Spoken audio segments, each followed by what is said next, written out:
it's 1 hour, but it's going to feel like forever. Yeah. So. 3D was slow. Yeah, no, I think this is only 1 hour. They could only afford 1 hour of me, so. Somebody got that. All right, so I'm going to go ahead and get started. Again, plenty of seating up front. My name's Eric Griffith. I'm the IT director for Mechanicsburg Schools. I've been there for about 8, going on 9 years there. When we first started, we didn't have much technology. We had 4 Linksys access points, super reliable. They were in the offices and the gym, right? So since then, we've upgraded to about 90 access points. Our camera system was poo. We've upgraded that as well. We had 1 Microsoft server. And on a good day, it took about 18 minutes to reboot, right? So we've come a long way from now to then. Now we are 1-to-1 with Chromebooks in grades, let's see, 5 through 11. Next year, it's going to be 5 through 12. And so those that aren't 1-to-1, they use Chromebook carts that our teachers check out from various areas located in the building, right? So I'm going to describe a little bit how I've set up those carts for classroom use, as well as our 1-to-1 Chromebooks for classroom use. So again, the session is being recorded, and hopefully the microphone here will pick me up fairly well. You can go back and watch it again. If you have any questions, you can always email me or tweet at me, and I'll do my best to answer those questions. Where is Mechanicsburg? It's right there. We're in Columbus. Mechanicsburg's right there. So if you've gone past the 1 stop sign that we have, you've gone too far. So I'm married with children. Good times there. I'm an all-around fan of technology, but not just technology for technology's sake, right? It's got to be purposeful technology that when it replaces something that isn't technical, it's going to be a better solution, right? So we're not just upgrading a smart board just because it's a smart board. It has to serve a better purpose than that. So that's the kind of fan of technology I am, useful, reliable technology. Still a bunch of seating up front, guys. Remind me to take a selfie a little later when we're at capacity before everybody leaves and I've offended people. All right, so Director of IT Mechanicsburg, I used to do a podcast called The State of Tech with a couple of other tech folks. Anybody know Eric Kurtz? Yes, everybody knows Eric Kurtz. I've seen your tattoo, ma'am, I know. So the deal is Eric Kurtz was in that podcast. Very awesome guy to know and work with. Sean Beavers is also one of the members of there. He moved to New Jersey, so he's dead to me. And then we had TJ Houston, who's no longer in technology and education. So we've stopped podcasting, but it was a good podcast while it was there.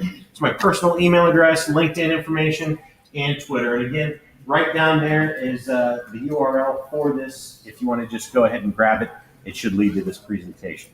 Okay? Moving on, I've got a couple of links here that I plan on talking about today. Some areas I'll spend a little more time than others. You're checking on fire code. How am I?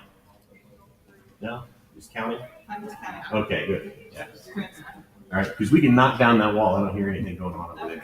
Okay, good. All right, so I'm going to talk about some third-party solutions that work well with Google over the past 5, 6 years that we've used that we've come to rely on, as well as some settings in the admin console that we've turned on that have really benefited us, and as well as a team building exercise that I did with my staff. I challenged them. I sent out a shared document. I found just some inappropriate words. I shared this out with them and I said, I challenge you to come up with some more inappropriate words to use, and we'll add that to our content filtering list. I've lost respect for our art teacher because of this, but it is a good team building exercise, okay? So it's going to help you out. It helps get your staff involved. Plenty of seats up front, folks, if you want to come on in. All right, so I'll talk about that. If you really want me to share it with you, send me an email and I'll share it with you.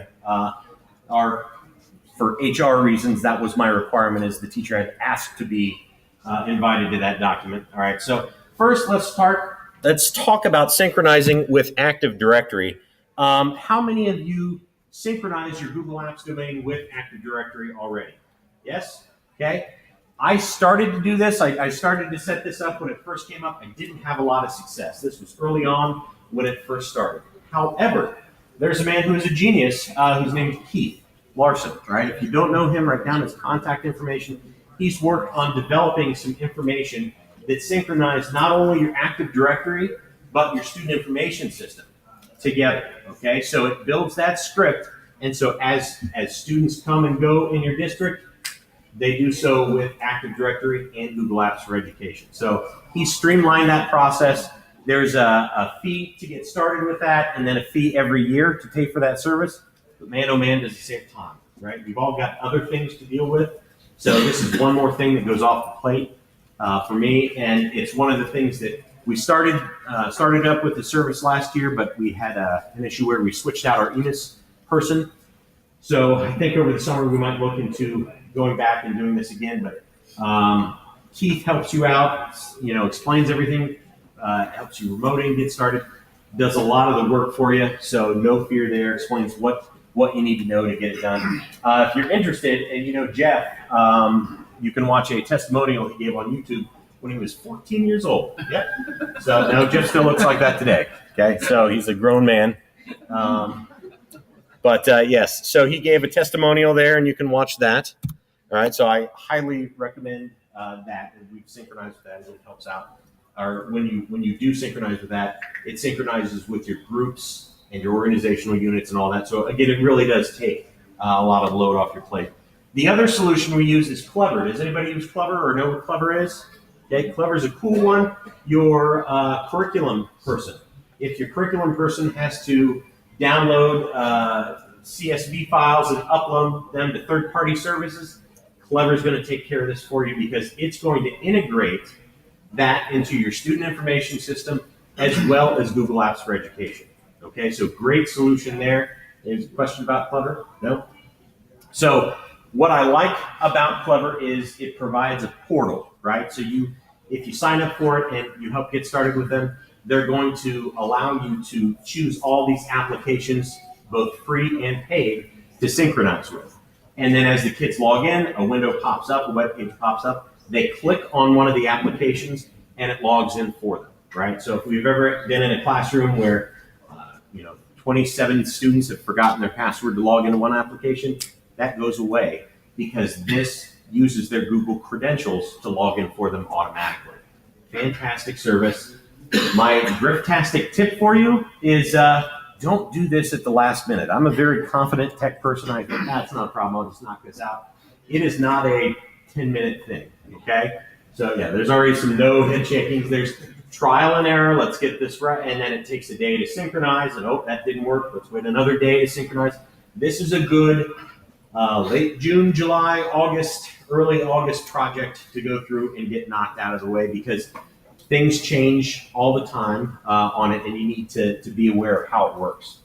So in addition to the portal, you also get metrics. Okay, so I have a lot of teachers who tell me that I use this application all the time. We need to keep paying for this application because I use it every day, right? Well, you sort of suspect that they're not using it all the time and they're not using it every day, right? What Clever does is actually monitor the logins for you, okay? So it will let you know how often they log in, who logs in, all of that information, keeps track of that. So great to share with your curriculum person in order to understand, do we really need this anymore? Maybe do we need more professional development on this application? So great solution there because it's tough to keep track of online things. For the most part, it's a purchase order that you sign off once a year and you just keep dumping in data you don't really know. This gives validity to that and helps you monitor and keep track of it. So a benefit of Clever, also free. Okay. If I didn't mention it before, Clever is free. However, sometimes vendors, if they say, I'm going to synchronize with Clever, they'll tack on an additional fee in order to do that. Because how Clever makes money is they charge the vendor that you're synchronizing with a little bit of a fee. Some vendors don't charge fees, some do. Okay? It also notifies you every day. You get a script that says, hey, the following users have changed, the following users were added, different things like that. So helps you in that process as well to see who's new, if anybody's synchronized, different things like that. Again, synchronizes with your student information system as well as Google. Okay? My favorite thing, though, is this. How many of you, first of all, before we jump in, how many of you use iPads in K-12 versus Chromebooks? Okay, I agree with you right now. I'm thinking in a couple of years, that's probably going to change, right?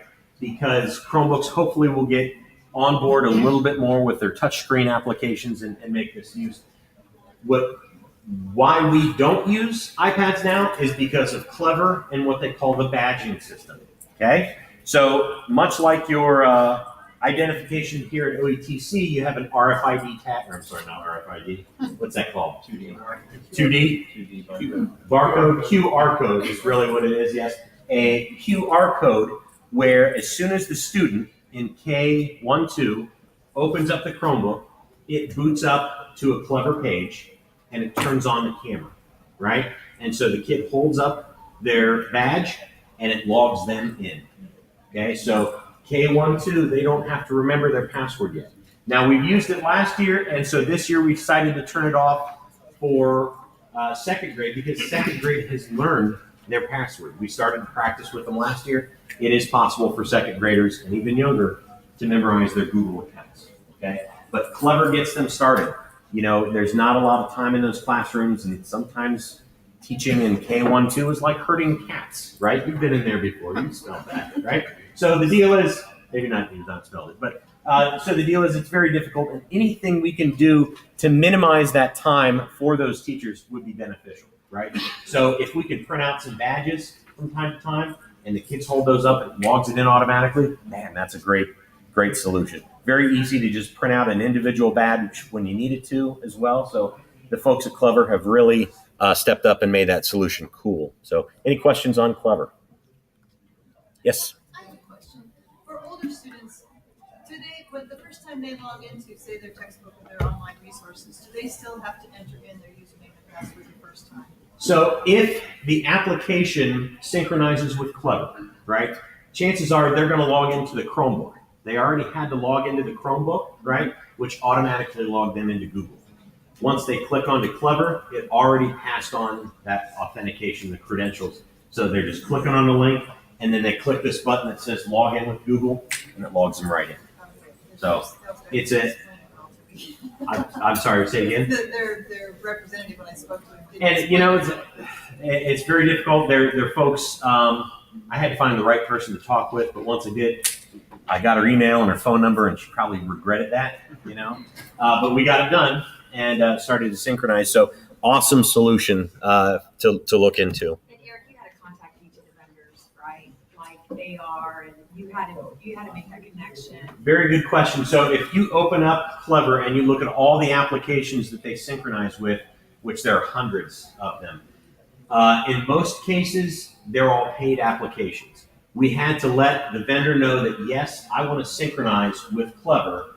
They turned something on, and then they started to share that information with us, and they started the ball rolling with Clever, right? So it was a three-way conversation in order to get that going.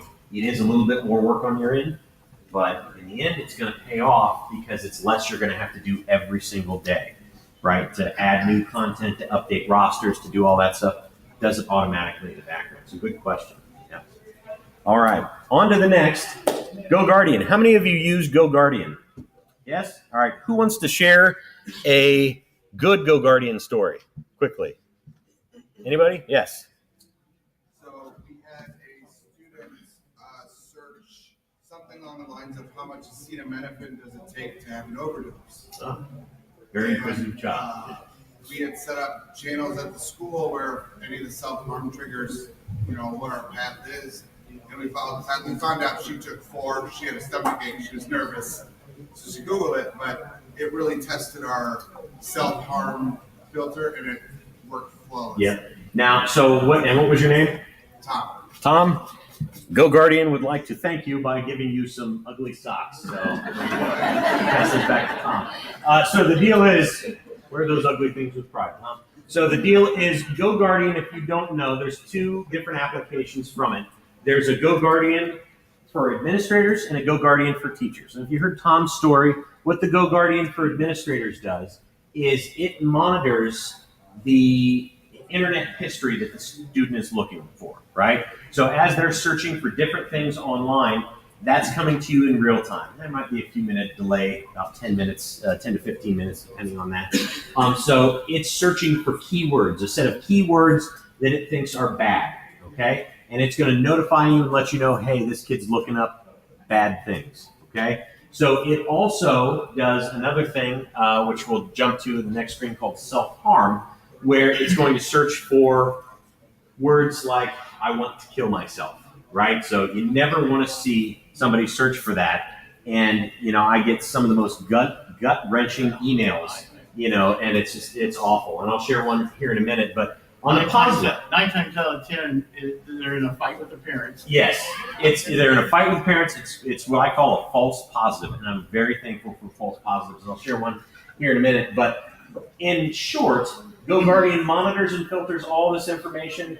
It tells you the top extensions that they search for, top videos they're watching, the sheets they're looking for, and how they're looking at different things. So it gives you a snapshot of how they're using those devices. And what's neat is I can break this down for principals, right? So when the principal logs in, they have a customized view of how this looks just for their building, okay? So this is for administrators, right?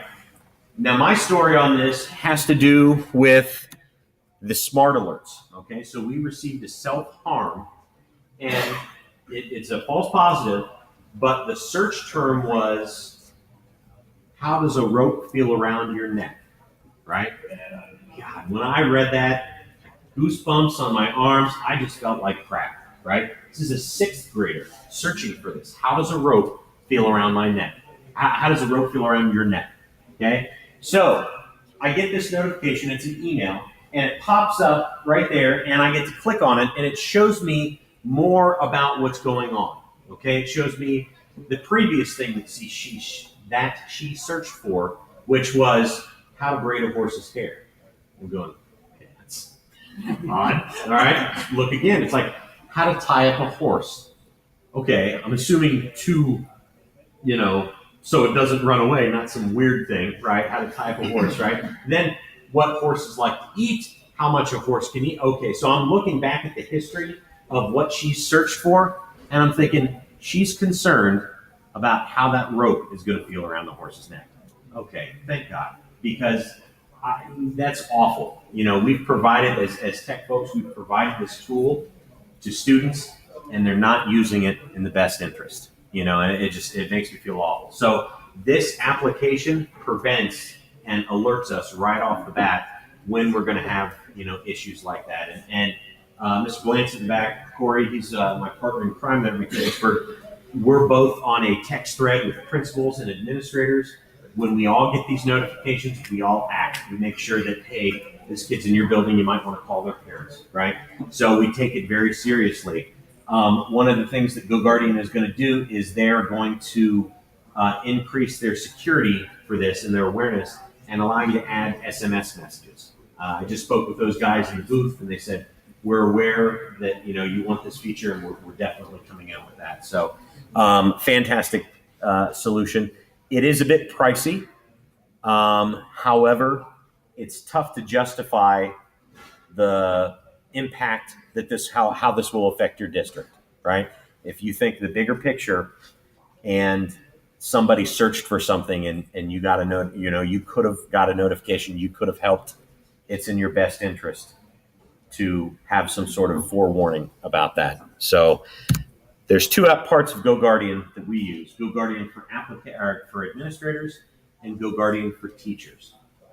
GoGuardian for teachers is a classroom level dashboard that allows the teacher to see a thumbnail of what's going on. So for behavior management, this is great. It shows a thumbnail of what's going on. All the teachers can see right up here what that looks like, what's on the kid's screen, okay?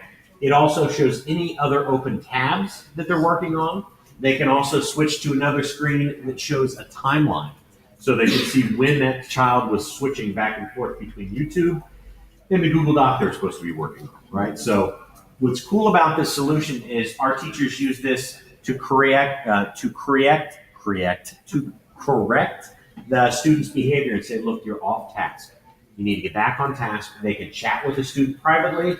They can close a tab. They can bring up the documentation on what the student was looking at, and then show this at a parent-teacher conference, okay? So it's a very powerful tool for teachers, allows them to block websites and make it so only students can do front row for the next 20 minutes, right? So it really locks down Chromebooks in classrooms. And so for our educators who aren't quite comfortable yet utilizing technology in the classroom, this was the first step.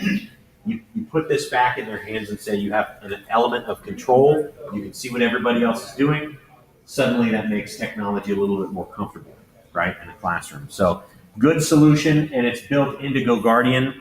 It's just another service that you can purchase and add on. There are some other third-party solutions that do this. Hapara is one, and they're all different costs. This is the one that we've stuck with because it's integrated with our GoGuardian for admin. So I really like this application. Has anybody else had any experience using this? Yeah. Yeah. What about you? Yeah, I found 2 stolen Chromebooks. One was at a pawn shop in Columbus. They wanted us to buy it back because sure. they didn't know it was stolen. And It's not fair to them. And our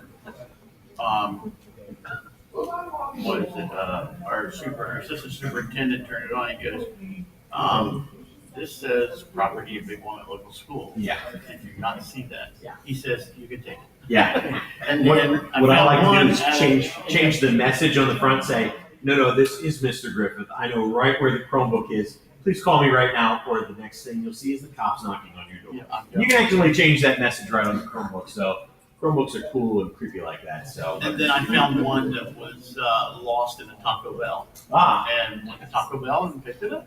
2:30 in the morning. I've been there before, back in my BG days. So yeah, lost at a Taco Bell. Paul, you were there. All right, so there's some atrocious socks to it. They only gave me 2. Sorry, you already got socks. What else? Okay, I don't good. need any more stuff. Okay, No, our teachers found this to be incredibly helpful for online testing. Okay. Not like the state testing, but like Right. quizzes and exams and stuff. They were able to basically see the kids trying to get around and stuff like that. Yeah, kids are turds. Yeah. Yeah, a little bit. And that's the biggest thing we've heard from all of our teachers is that they can now control the quizzes and the tests a lot easier. Yep, good example. You can also lock down so they can only look at that Google form. You can only look at Quizlet. They can only do this to prevent kids from just swiping over with the Chromebook, Googling it real quick, and swiping back because they've got a lot more time to figure out how to screw with their Chromebook than you do. So it's war, and this is a good ammo for you guys to keep. So, all right. The other third-party solution I do, and this covers everything else. This is called SysCloud, and it's a lot less expensive than GoGuardian. What it does is it's a compliance filter, and it scans everything. It scans your Google Hangouts, it scans your documents, it scans your email, it scans everything that goes through Google Apps in some fashion. It monitors applications, the apps that the kids are downloading for Chromebooks, different things like that. So I just made this quick repeating GIF to show off all the things that it does. But for management, a lot of folks will use Google Vault to go in and be and look up incidents and different things like this. I use SysCloud because SysCloud is proactive about getting that information to me. Google Vault is reactive. Google Vault's never going to email me and say, hey, this happened. I'm going to go back into, this happened and look more into the investigation. SysCloud does a better job of notifying me than that. You said what? The one thing about SysCloud is even if you delete a user, it will keep Yes, the stuff. they're creepy like that. If you delete a user, everything's gone, even in Vault. Good to know. Yep, I typically don't delete users, I just suspend them. Yeah. So, yeah. But, we're in education. It doesn't cost us anything. In the business side, they pay $50 a user. And so when they're done, they want to delete them and be going with them. I typically just suspend it, but it's a good point. The other thing that this does is life threat policies. And in short, I had a student writing a letter that was very emotional. right? And it contained some self-harm phrasing in it. And it was awful because as he's typing it, it's sending me these notifications that this is happening. So I'm essentially seeing this kid type a note, which is awful, and he's talking about ending it. And I'm getting notified of this. Now this application definitely saved a kid's life, because from there I jumped right on it, called everybody I needed to in order to get this student some help. So it's a great application for that, very inexpensive. It also does FERPA and compliance stuff for credit cards. If you have an email that you send your credit card in, different things like that, it's going to catch that and say, hey, you probably shouldn't do that. Okay, so good solution there. Yes? What, I guess my question is, what does this kind of cover that GoGuardian does? So GoGuardian, when it first started, GoGuardian did not cover stuff in Google Docs. Recently, they turned that on. So I'm still going to keep this around because this has some compliance stuff in it for IEPs as well. If it says IEP in it and it's shared with somebody outside of the domain, that could be a compliance issue for us. That could be a very costly issue for us. So I have a lot of filters set up to prevent that. This seems to be a lot more accurate than GoGuardian does in catching stuff in Google Docs, in Google Sheets, in Google Slides, drawings, pictures, different things like that. This grabs that. So this grabs everything else. And this is, I'd say, for your IT folks to capture. And as soon as you get that notification, report it on, because I've not found a way to shoot this on the principals. So, but good question there. Any other questions on SysCloud? Okay. This morning, actually, did anybody sit through the presentation that just went on by Melissa? Yes? Very smart lady from, what's it called? Applied, was it Amplified? Amplified IT, yeah. She left a sticker there, so that's on my Chromebook now. But anyway, very smart lady. And she spoke this morning and yesterday about how she uses device OUs, right? How she sets up the structure of her students, right? And so I agree with her. I loved it so much that I stole a graphic, right? But there's one little thing that we do differently at Mechanicsburg. When our students first get their Chromebooks, they're actually asked by their parents, how do you want Mechanicsburg to filter you? Would you like unfiltered access at home, which means they can sign into a personal Gmail account, or do you want filtered access? It's a yes or no question the parent has to sign off on. Now, we got some pushback because originally we said, hey, it's filtered, it's going home, tough, right? Well, Mechanicsburg is a very rural school district, and in some instances, this is their only means of internet access for the family, okay? So that means this Chromebook that the family, may or may not be free and reduced, this is their only means of internet for the house. They also get an access point, if they're free and reduced from us, or a little Wi-Fi hotspot, right? So the deal is they get that, and it's their only means of internet. Rather than everybody in the family searching on that, they're allowed to do that. So I would say about 60% of our kids are unfiltered, okay? Now, if they go to school and they sign in with their personal account, they get a warning. If they do it again, they're on the filtered list, all right? So we're very strict about that. So what we did is we set it up so there's the staff and students, and then it goes to different buildings, and then there's a breakdown by the school, right? So we're just one big school, but then there's a breakdown by grade. And actually, we don't have this, Corey, but we're going to do this soon. She has grade in there. And the reason being is inside the grade, she has another subfolder that says graduation year. So I'm sure yours are set up very similar, class of 2022, 23, all that. There's another OU break in there so that they're just moving the folder each year, the container each year, instead of going in and adjusting the settings for each one of those containers. Because all the settings are set on the grade level. I thought, crap, why didn't I think of that? That's a good idea, right? Good idea. Now it's my idea, and I'm presenting it to you, and you're none the wiser, right? However, we do something just a little bit different. Ours next year is going to look like this. So MHS, MMS, and DWE our high school, middle school, elementary, we have 3 different filtration levels. We have filtered, unfiltered, and no fun. All right. So the no fun list is exactly what it sounds like. Okay. On our no fun list, we have taken away the ability for students to email other students. I'm a jerk. I even took away the ability for them to change their background picture. It's just a big red blob. And then they also have no ability to change their avatar. And I kind of like it. The 3rd, 4th, 5th graders who have been placed on this no fun list, they will send me angry hate mail. Mr. Griffith, I is mad at you. My Chromebook is red, and I had my cat on there.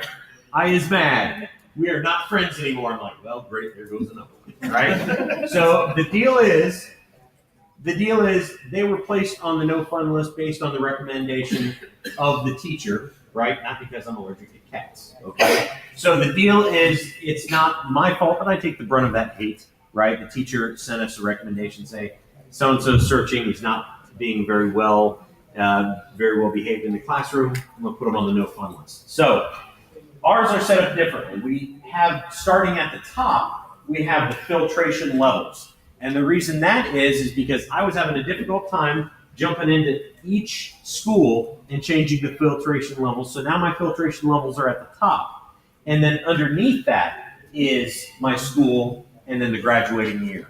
Okay, so I'm going to add another one, though, Corey, when we get back. It's going to be, instead of graduation year, we're going to put the grade in there as well. Okay, so he's going to start on that and it'll be done by the end of this session.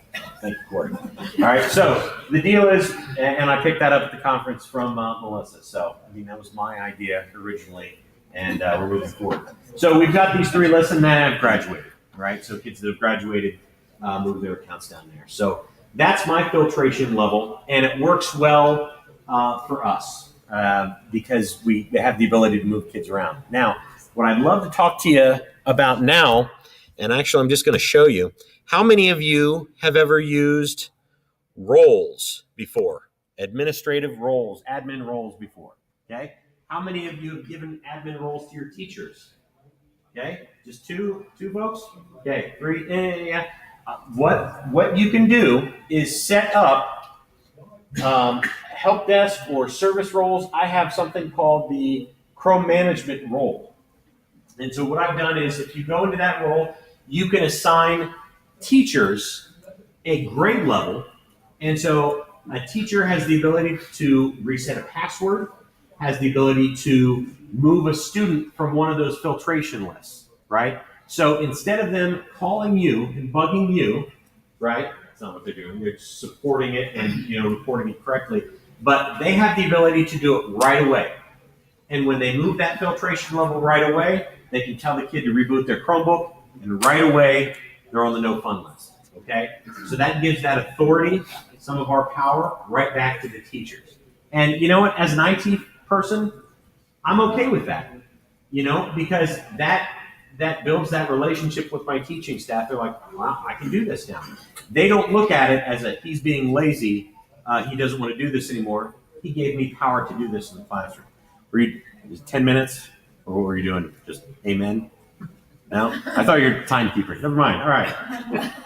Amen. All right. So going on, these roles are something that we use quite a bit. I've also set up my superintendent and some of my principals as the report admins. So if they need to go in and run a report, when did the student last log in? 9 times out of 10, they're going to, actually 99 out of 100 times, they're going to call me and make me do it. But they have the authority and the power to do that as well. So take a minute and look at the roles. You can't, you can't mess things up. You can if you make somebody a super user, but take a minute and jump in and look at those privileges. You can actually make one teacher in every grade level, or as many teachers as in many grade levels, give them that role, and you can set it so they have the ability to change that information for teachers. So super helpful, and another Grifftastic tip there for you. So let's jump to the next.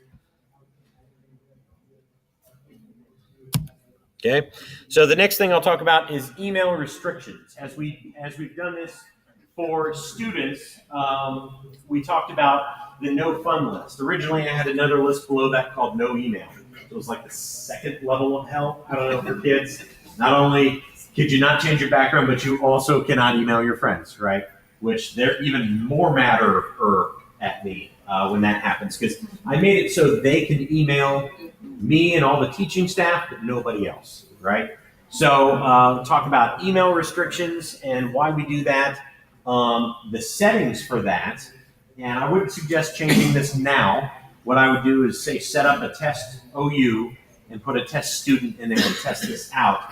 But what you do is you go under Apps, G Suite, Settings for Gmail, and then down at the very bottom, it says Advanced Settings. When you click on that and you scroll down to Restrict Delivery, that's what you want to do. You want to click on Restrict Delivery, and then up pops this message, and it says Viewing Setting for Restrict Delivery. It asks you to build a list. So I have two lists in there. One is my staff, right, which I continue to, it's just one of those things at the beginning of the year. I'm going to have to go back in and add them to the staff list if we have any staff turnover, different things like that. I'm going to have to go in and continually upgrade them.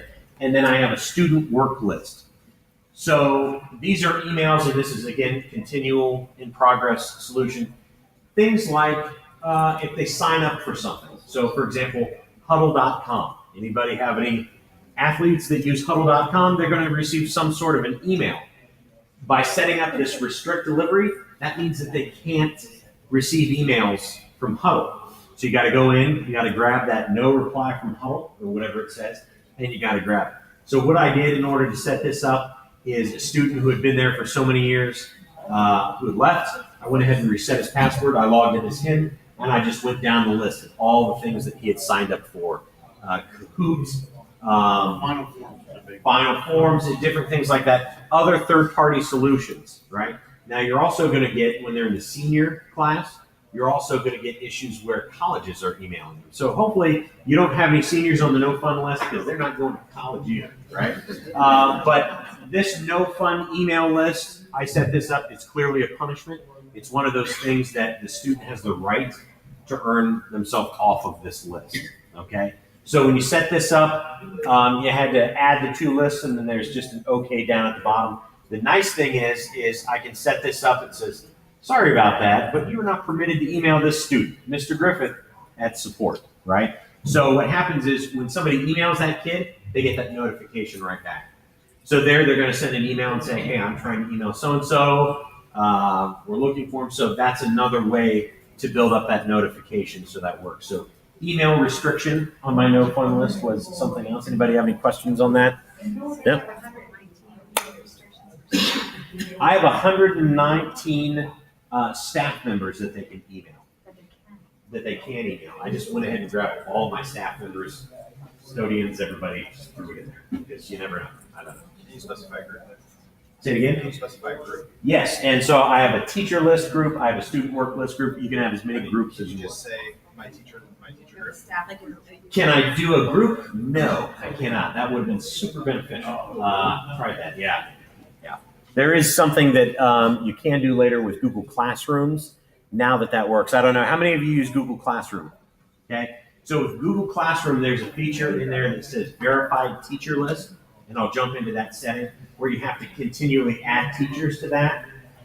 Now you can just dump your all staff list in there, and now it works. Originally, when Classroom first came out, I thought, I'll just do this. No, that didn't work. Now it does. We did confirm that with some Google experts that said, yes, that does work. The other thing is you do have to remove any pending teachers who are still in there, because occasionally you get turd students who try and create their own classrooms and do things like that. So that was email restrictions. All right. Next, some of my cherry-picked Chrome device restrictions. Okay, so there's restrictions on devices, and then there's restrictions on the users. Okay, so I'm going to hit the devices first. One of the first things that I do is, if you're looking on this left-hand side, it says forced re-enrollment. Okay, so you mentioned that you had an issue where the pawn shop said, hey, this is our Chromebook now, we paid for it fair and square, right? Well, what the pawn shop can do is they can take a list of, I don't have my thumb drives on me, Corey, but Corey's made me a list of thumb drives that we can pop in and re-image a Chromebook, right? Once you do that, that wipes your management enrollment off of there. Okay, so it's off, and then you could just log back in, and you'd be good to go, right? Well, the problem is if I have this forced re-enrollment turned back on, it won't let anybody except a Mechanicsburg exempted village student or address log back in. So it prevents the device from being stolen, right? It's always going to be enrolled in your domain. Make sense? So that's a good feature. I turn that on. What it also does is there's another setting down here that says place the device when the kid enrolls in it. Place it in the same OU as the kid's name. Okay, and we use that as well. What we do is as we're deploying our Chromebooks over the summer, we sign in as the kid. We reset all the passwords to something else, and we enroll as the kid. And we do that for two reasons.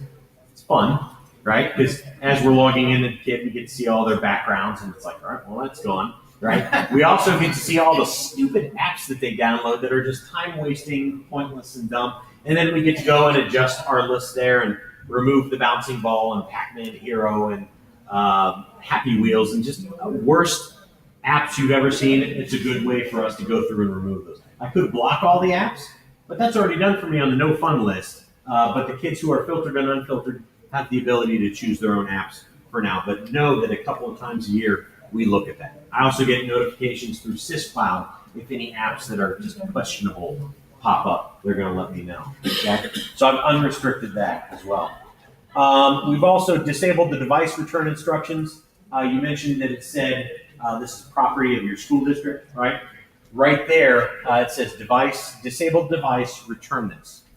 What I have done before is we had a really good student, and I'm fairly certain it was either him or his older brother that was looking at inappropriate content. I was deeply disappointed at this student. I created another OU, marked everything in that OU as disabled, right? So as soon as I move that device in there, it's going to be disabled. And I typed a message, and I said, so-and-so, I'm disappointed in your internet browsing history. You and I will have a conversation man to man on why you should look at this on Monday. Talk about sweating bullets for that child, right? Now, it was frustrating because it had to do with athletics, and this was like the last straw, right? So, the kid ended up calling me. It was very apologetic, and so we had a conversation with the parents and different things like that. So it was a nice relationship building. Yeah, I probably overreacted and used my nerd powers for bad, but I wanted to get the point across that we are watching and that you shouldn't, do stuff like that. So Now, you got the history from Go Guardian, right? I did. I got a history notification from Go Guardian, was disgusted, and then moved to this page and disabled this device. Makes Yeah, sense? if you do that in Go Guardian after hours. Now, I didn't mark it as stolen. Is that what you're referring to? No, I'm just saying if you do content filtering after hours. We do. So do we. One thing that I found is that if a student logs into his cell phone or computer and under the Big Walnut username, it will filter. So you can turn that off right here. I know, but a perfect example was last week. I got a notification about a first grader at 2:45 in the morning looking up Pornhub. Now, that's not first grade. Probably not. So, Okay. and that's where I just. And so what he's talking about is a filtration setting in Go Guardian, right? Yes. So there's a button in Go Guardian that says only monitor Chromebooks. And I turn that on, and during our informational parent nights, I'm there to explain that we are only monitoring your Chromebooks. If you log into another computer, right, it's not being monitored, but Chromebooks is what we're monitoring. The bad side about that is if a parent buys a Chromebook from Walmart and logs into it, I'm totally monitoring that too, so sorry, right? So I'm pretty specific about we're monitoring Chromebooks, right? So that we turn that setting on, and that eliminated some questionable emails at 1:45 in the morning. Yeah. So there is a setting there in your settings there for that. So restrict sign-in. This is part of my no fun list. What you can do for sign-in restriction is you can say @ and then your domain, mine's mcberg.org, You restrict that, and then only that domain gets to log into that Chromebook. Okay? So again, we're restricting it so only it's logged in. For the majority of our Chromebooks that are on carts, they are all like that. Same with any of the devices, Chrome boxes, Chrome bases in the classrooms. They're all restricted to that. They only allow Mechanicsburg domain email accounts to log in. Okay? Auto complete the domain. This is another setting that's on this list. If you put at mcberg.org, for example, if you had at bigwalnut.com.org, at the end, that might be a little difficult for a kid to type out each time.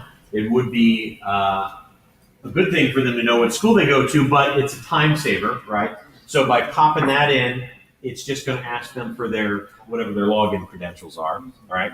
Now the next one is, this setting says erase, or it says user data, and it says erase all local user info settings and state after each sign out, okay? Has anybody ever seen this setting before?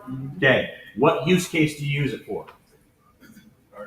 Carts, right? So what that means is when a student has a cart, grabs a Chromebook off a cart, as soon as they sign out, it wipes their profile off. For those of us who have dealt with PCs and Macs over the last couple of years, you know that you can get profiles and they build up on the device and it just adds to the hard drive. Chromebooks are the same way. So this setting removes that information from the device and allows the Chromebook to stay nice and fast. Okay, so now on the one-to-one devices, the ones that go home, I don't do this because when those kids come in, they open up their Chromebook, they log in right away, they're good to go. Okay, so it's nice and fast for them. But I am going to start doing this a couple of times a year before testing. All right, not to screw with children. I enjoy that, but that's not the reason why. Right? I'm going to do this in order to clear out the device, make it a little faster. Okay, because who knows what they downloaded locally on the device. You turn this on for a week, kids are complaining, oh, it's so slow. Okay, let me fix it. I'll turn it back off. And then they're right back on. Okay, so you turn that setting on and off. It sort of speeds up the device.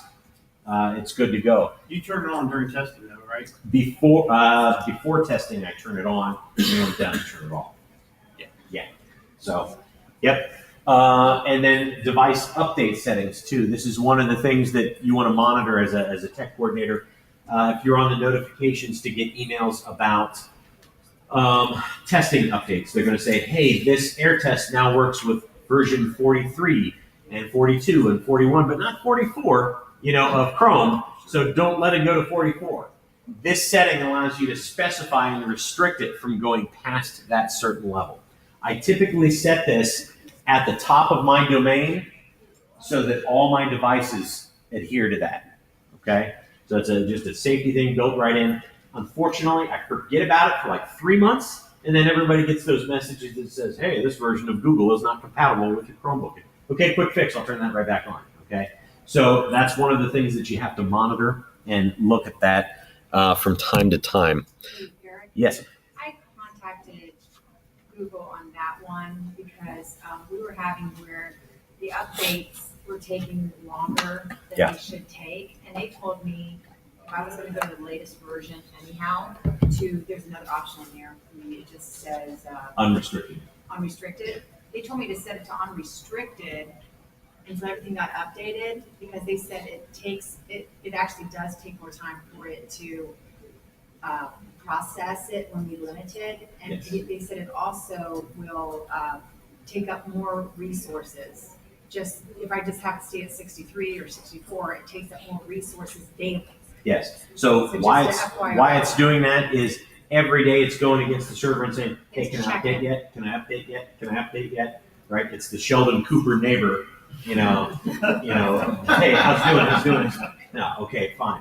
So that's one of the things. Recently, I think I did set it to unrestricted, but that's after looking at air testing and NWEA and everything and say, okay, everybody's cool this time. But Corey and I have spent many days going back, restricting, and popping in a thumb drive the night before and getting it back to version 41 because it wasn't quite compatible and somebody messed up, So I've been bit before like that. I'm hesitant to do that.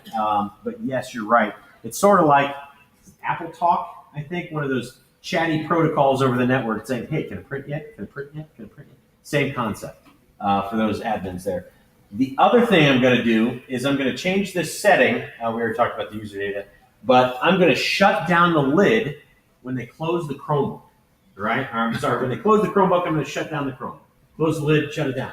Typically, I have it set to go to sleep, all right? But I had students who were still on version, 2, because they never shut that thing down, right? Somehow they made it so if they just wedge a pencil in there, it stays on forever, right? So the deal is now I'm going to make it at least a couple of times a year that when they close the lid, it's going to shut the device down. Because upon boot up, it's going to force it to update, okay? So just some things I'd suggest making a schedule, figuring out when you want to do that and say, all right, during this time, get with your curriculum person and say, a couple of weeks before testing, we're going to make sure this is done, just to make sure everybody's on the latest update and force those updates, okay? So that's one of the other things I'm going to do there. All right, so any questions on that? I'm going to jump into user settings, okay? So user settings, this is this device enrollment. There's a setting right here that says place the device on, in the same OU as the kid logs in, okay? So some people keep their Chromebooks in a different OU, and they just have a set of standards there. I keep my Chromebooks in the same OU as my students.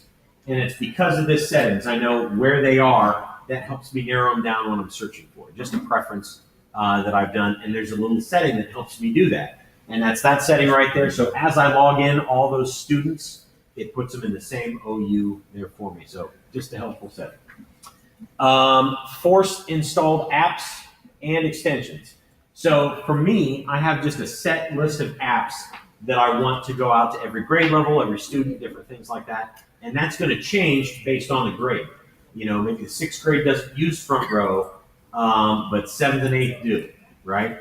So I can push out a front row application icon, just pinned to the bottom, and push that out to those students to make that work.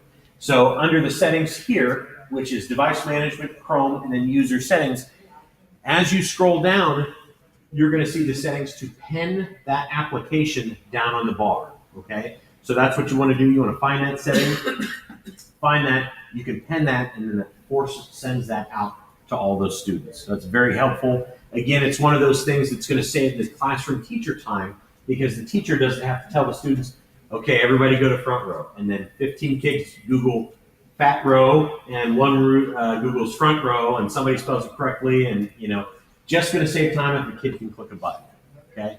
So easier for us to do. Same with a block or allow.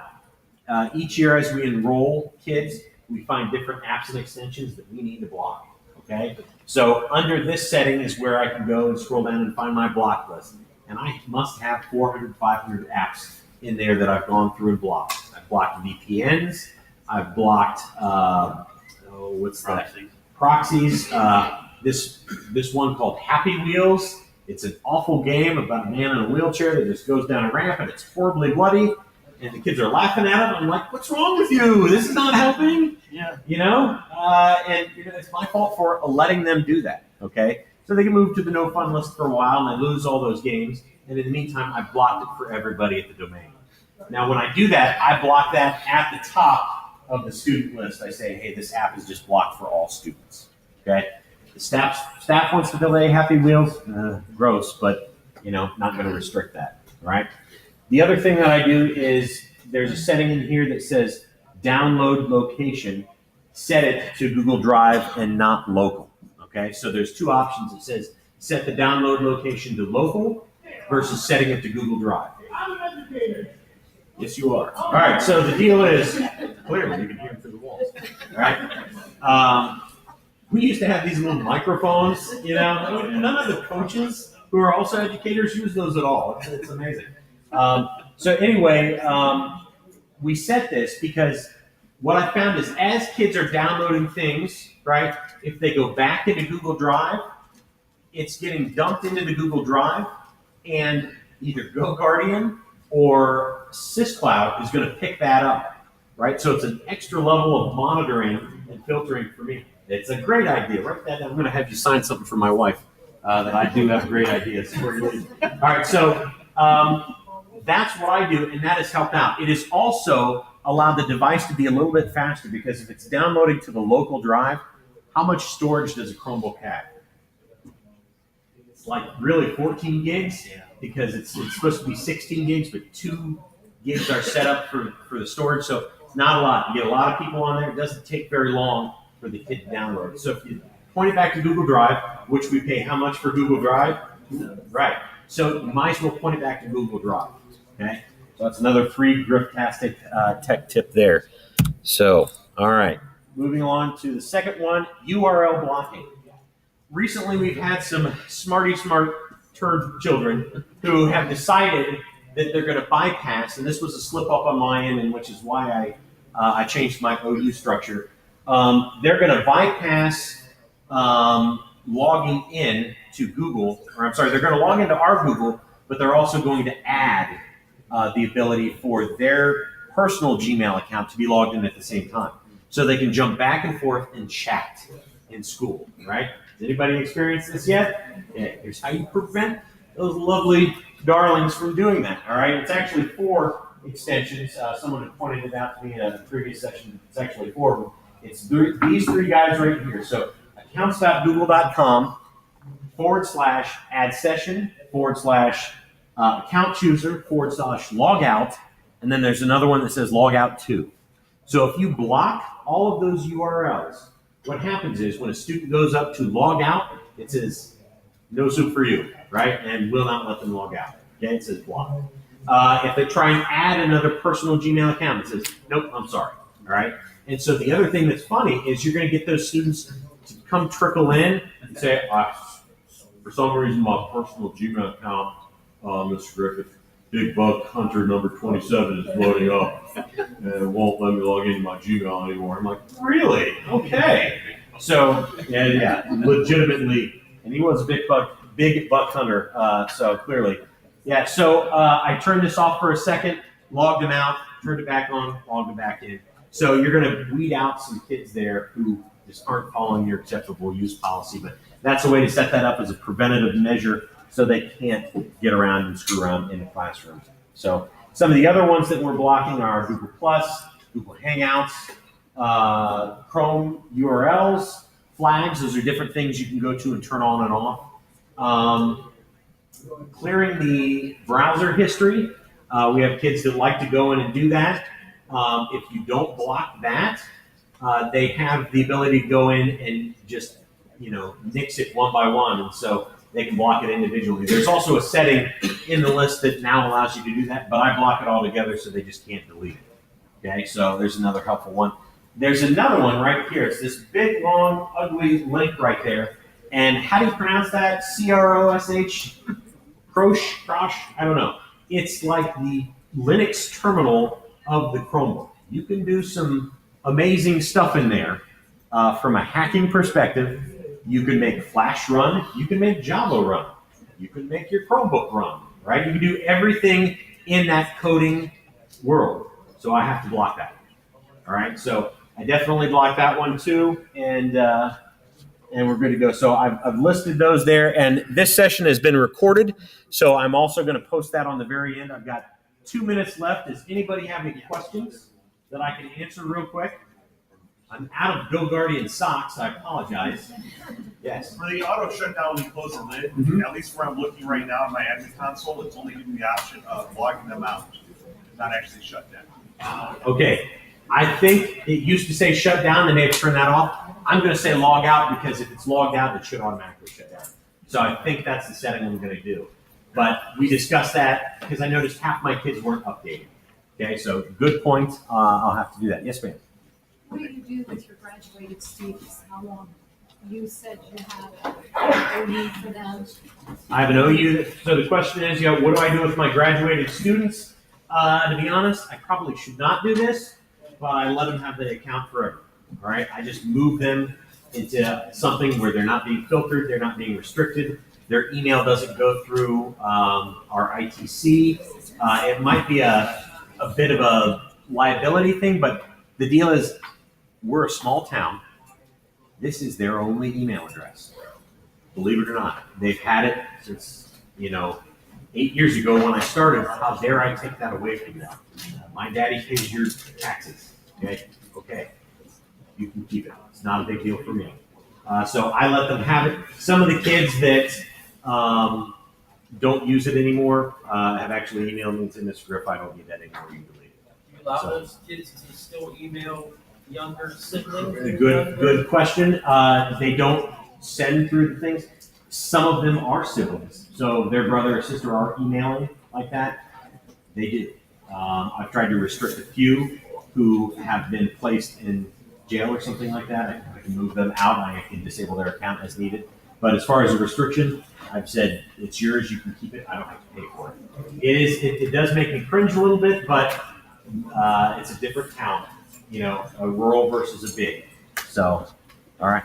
Thank you very much. Any other questions? You come talk to me afterwards. Thank you.